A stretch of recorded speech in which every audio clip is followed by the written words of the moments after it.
जान चली गई है। ये बड़ी अपडेट सामने आ रही है। पाकिस्तान के क्वेटा से रेलवे स्टेशन पर धमाका हुआ है। 7 लोगों के जान जाने की खबर है और तकरीबन 15 लोग घायल हुए हैं। मरने वालों की संख्या यहां पर बढ़ने का अंदेशा जताया जा रहा है। जबरदस्त ये धमाका पाकिस्तान के क्वेटा में देखने को मिला, जहां रेलवे स्टेशन पर ब्लास्ट हुआ है। रेलवे स्टेशन पर अफरा तफरी मच गई, धमाका हुआ, 7 लोगों की जान जाने की खबर मिल रही है।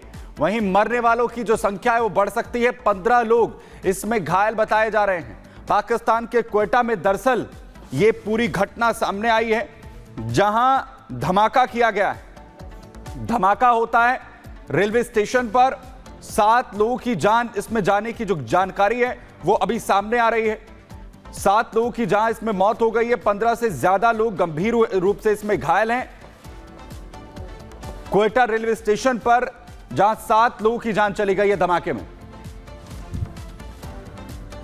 तो एक तरफ पाकिस्तान में रेलवे स्टेशन पर धमाका हुआ है, वहीं दूसरी ओर पीटीआई के कार्यकर्ता सरकार की मुश्किलें लगातार बढ़ा रहे हैं। एक बार फिर पीटीआई के कार्यकर्ता सड़कों पर उतरे हैं, प्रदर्शन किया है और इमरान समर्थकों की झड़प भी हुई है। पुलिस से इमरान समर्थकों की झड़प हुई है। इमरान खान की रिहाई की मांग को लेकर यह प्रदर्शन किया गया है। पुलिस ने कई पीटीआई समर्थकों को गिरफ्तार किया है। हिंसक झड़प में कई पीटीआई कार्यकर्ता घायल हुए हैं। ये तस्वीरें इस वक्त आपको दिखा रहे हैं। एक तरफ पाकिस्तान में धमाके, आतंकी हमले कम होने का नाम नहीं ले रहे हैं, वहीं दूसरी ओर पाकिस्तान में पीटीआई के कार्यकर्ता भी सरकार की मुश्किलें लगातार बढ़ा रहे हैं। और पिछले कई महीनों से प्रदर्शन इसी बात को लेकर जारी है कि पाकिस्तान में इमरान खान को रिहा किया जाए। और इसको लेकर सरकार की मुश्किलें तो बढ़ी रही हैं, लेकिन जगह जगह पर प्रदर्शन के चलते हिंसक झड़पों की तस्वीरें भी सामने आ रही हैं। एक बार फिर इमरान खान की रिहाई की मांग को लेकर सड़क पर प्रदर्शन करते नजर आए हैं पीटीआई के कार्यकर्ता। और इसके पहले भी हमने देखा था एससीओ समिट के दौरान, उसके पहले भी कुछ यही स्थिति पाकिस्तान में बनी थी, जब कार्यकर्ता सड़कों पर उतरे थे पीटीआई के। और इतनी ज्यादा स्थिति बिगड़ गई कि पुलिस को इस दौरान गोली तक चलानी पड़ी है, जिसमें कई पीटीआई कार्यकर्ताओं को गोली लगी है। साथ ही स्थिति वहां पर और भी खराब होती जा रही है, क्योंकि बड़ी संख्या में कार्यकर्ता इकट्ठे हो रहे हैं, इमरान खान को रिहा करने की मांग कर रहे हैं। हालांकि पिछले दिनों कुछ मांगे कार्यकर्ताओं की ओर से की गई थी, जिस पर ध्यान देते हुए उनको पूरा जरूर किया गया था, जिससे कि एससीओ समिट अच्छे से हो सके, उसका आयोजन अच्छे से हो सके। लेकिन उसके बाद भी देखिए, करीब ये एससीओ समिट होने के लगभग 25 दिन बाद भी हालात जस के तस बने हुए हैं। एक तरफ पीटीआई के कार्यकर्ता पुलिस पर आरोप लगा रहे हैं कि पुलिस उनके साथ गलत व्यवहार कर रही है, तो वहीं दूसरी ओर पुलिस इन लोगों को रोकने के लिए आंसू गैस के गोले छोड़ रही है और गोलियां चला रही है। और अब वही बात करते हैं दिल्ली के वेलकम इलाके की, जहां पर मर्डर का मामला सामने आया है। सीसीटीवी में तस्वीरें भी कैद हुई हैं, जहां पर एक शख्स को गली के अंदर घेरकर उसकी हत्या को जो है वो अंजाम दिया गया है। दिल्ली का वेलकम इलाका, जहां ये फायरिंग और मर्डर की तस्वीरें सामने आई। गली में युवक को घेरकर जो आरोपी हैं वो फायरिंग करते नजर आते हैं। सीसीटीवी से आरोपियों की पहचान की कोशिश अब यहां की जा रही है।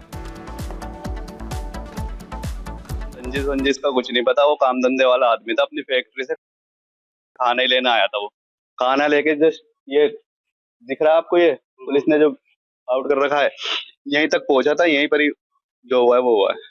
वो जिसके एक पैर में गोली लगी है वो, और एक जो अमन है वो साथ में था, वो मेरा भाई गाड़ी चला रहा था। और दिल्ली के वेलकम इलाके से साहिल हमारे साथ जुड़ रहे हैं। साहिल, क्या हालात है वहां पर? लोग तो आरोप लगा रहे हैं, स्थिति सामान्य है अभी? देखिए, इस वक्त मैं वेलकम इलाके कबीर नगर में मौजूद हूँ। स्थिति फिलहाल यहाँ पे सामान्य है, लेकिन देर रात की वारदात है। मैं स्पॉट दिखाना चाहूँगा। इसी जगह पे नदीम और शहनवाज जो था अपने घर की तरफ खाना लेने के लिए लौट रहे थे। उसी दौरान बाइक पे 3 हमलावर आते हैं, पिस्टल निकालते हैं और नदीम और शहनवाज पे फायरिंग करते हैं। नदीम की इस मामले में मौत हो चुकी है, शहनवाज की टांग में गोली लगी है, जिसका अस्पताल में इलाज चल रहा है। और दूसरी वारदात जो है दिल्ली के ही ज्योति नगर में होती है और 6 से 7 राउंड फायरिंग की जाती है। दिल्ली पुलिस ने इस मामले में 3 आरोपियों को गिरफ्तार जरूर कर लिया है, लेकिन पुलिस शुरुआती जांच में ऐसा मान रही है कि इन दोनों वारदातों को इन 3 शूटरों ने अंजाम दिया है। मैं इलाका दिखाना चाहूँगा। इलाका काफ़ी भीड़ भाड़ वाला है और रात 1:30 बजे के आसपास का इंसिडेंट है और 1:30 बजे भी इन सड़कों पर लोगों की आवाजाही ज़्यादा रहती है। लेकिन वारदात को देखकर यही लग रहा है कि बदमाशों के हौसले इस कदर बुलंद थे कि वो पिस्टल निकालते हैं और दोनों नदीम और शहनवाज पर ताबड़तोड़ फायरिंग करते हुए वारदात को अंजाम देने के बाद फरार हो जाते हैं। पुलिस ने जिन 3 आरोपियों को गिरफ्तार किया है उनसे पूछताछ कर रही है और नदीम की हत्या और फायरिंग की जो वजह है वो पता लगाने में जुटी हुई है, क्योंकि दूसरा मामला जो है ज्योति नगर में है। 2 बजे के आसपास वहाँ पे 7 हवाई राउंड फायरिंग हुई है और पुलिस इन दोनों एंगलों को ऐसे मान रही कि 3 शूटरों ने ही वारदात को अंजाम दिया है। लेकिन जो परिवार वाले ये आरोप लगा रहे कि उनकी किसी के साथ कोई रंजिश नहीं थी, लेकिन नदीम को किन लोगों ने मारा है, उसकी पीछे की हत्या की वजह क्या है, उसको पता लगाने के लिए पुलिस इन्वेस्टिगेट कर रही है। तो इसकी पीछे वजह क्या है, इसके लिए जांच यहां पर शुरू कर दी गई है। साहिल, बहुत शुक्रिया इस तमाम जानकारी के लिए।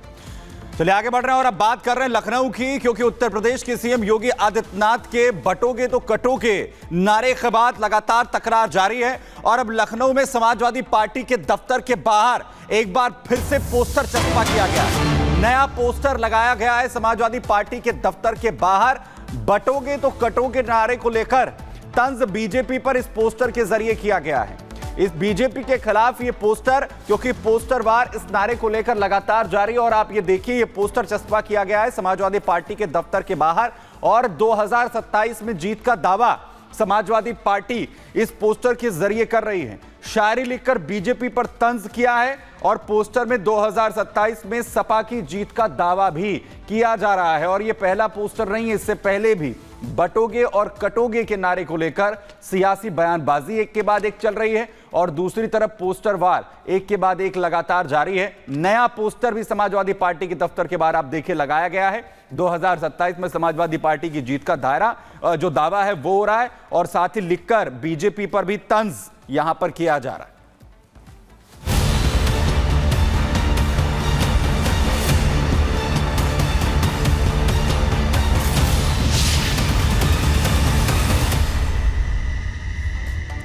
और महाराष्ट्र की सियासत से बड़ी खबर आपको बता दें, क्योंकि महाराष्ट्र में चुनाव हैं और इसको लेकर लगातार उथल पुथल उठापटक तो जारी है, लेकिन साथ ही साथ एक दूसरे पर बयान भी दिए जा रहे हैं। लेकिन अब बड़ी खबर आपको बता दें कि एमबीए को समर्थन देने की बात सामने आई है। कौन देगा एमबीए को समर्थन? मुस्लिम उलेमा बोर्ड। मुस्लिम उलेमा बोर्ड ने 17 पॉइंट लिखकर समर्थन के बदले ये कहा है कि इन 17 पॉइंट पर हमें आपकी सहमति चाहिए। नाना पटोले को यह पत्र लिखा गया है और 17 पॉइंट समर्थन के बदले 17 पॉइंट पर सपोर्ट मांगा है। मुस्लिम उलेमा बोर्ड ने एमबीए को समर्थन दिया देने की बात कही है और कहा है चिट्ठी लिखकर कि 17 पॉइंट हम आपसे डिस्कस करेंगे और उसके बदले आपको समर्थन देंगे। सत्यप्रकाश सहयोगी इस खबर पर जानकारी के साथ जुड़ रहे हैं। सत्यप्रकाश, इन पॉइंट्स में क्या क्या जो है मांग की गई है, क्या है इन पॉइंट्स के अंदर? देखिए 20 तारीख जैसे जैसे नजदीक आ रहा है, क्योंकि चुनाव का मतदान होने वाला, वैसे वैसे डील महाविकास अघाड़ी में शुरुआत हो चुकी है। कल मराठी मुस्लिम संगठन द्वारा मांग किया गया था कि मुसलमानों को रिजर्वेशन दिया जाए, मुसलमानों को अन्य चीजों में सहूलियत दिया जाए, साथ ही जो मुसलमान के लोग हैं, उस समुदाय के लोग हैं जो जेलों में बंद है, उनको बाहर लाया जाए। आज जो जिस तरह से ऑल इंडिया उलमा बोर्ड की तरफ से एक ड्राफ्ट सामने आया है, जिसमें कहा गया है कि महाविकास अघाड़ी की तरफ से मांग किया गया है कि इस 17 मांगे रखा गया। 17 मांगों में सबसे बड़ा मांग है कि आरएसएस को बैन किया जाए, नीतीश राणे जो बीजेपी नेता है उनके खिलाफ मामला दर्ज है, उनको जेल में भेजा जाए, मुस्लिम उलमा लोग जो जेल में है उनको बाहर निकाला जाए, मुसलमान लोगों को रिजर्वेशन दिया जाए, मुसलमान के जो बच्चे हैं पढ़ते हैं उनको 10% एजुकेशन में। वापस लौटेंगे, आगे भी आपसे अपडेट